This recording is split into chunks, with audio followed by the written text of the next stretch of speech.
A Bíblia não oferece um relato detalhado sobre a origem específica dos africanos como um grupo étnico único. A narrativa bíblica se concentra mais em histórias e genealogias de povos de origem médio e do que se tornaria o mundo ocidental. O que a Bíblia diz? Descendência de Cã. Em Gênesis 10, a Bíblia apresenta a genealogia dos filhos de Noé. Cã é um dos filhos e seus descendentes são listados como espalhando pela África.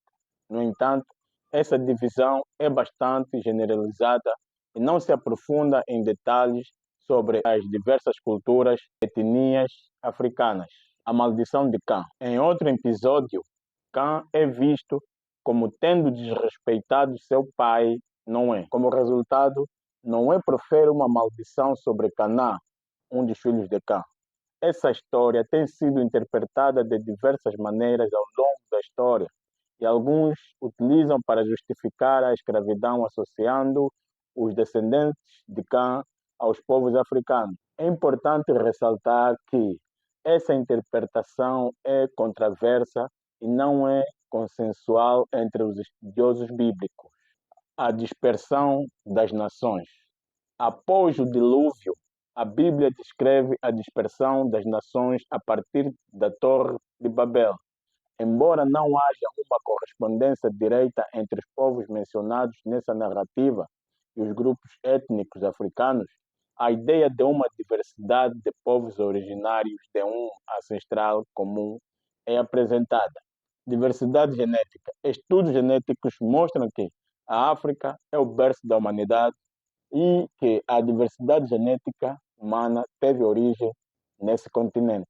A África abriga uma grande variedade de grupos étnicos, cada um com sua própria história e cultura, migrações e misturas.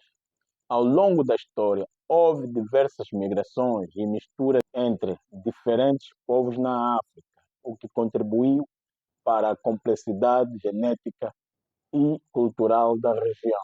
Conclusão.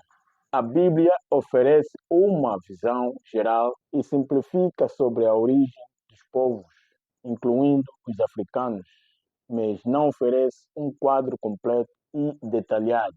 É fundamental considerar que a Bíblia é um texto antigo e que sua interpretação tem variado ao longo dos séculos. Além disso, os estudos históricos e genéticos oferecem uma perspectiva mais aprofundada sobre a origem e a diversidade dos povos africanos.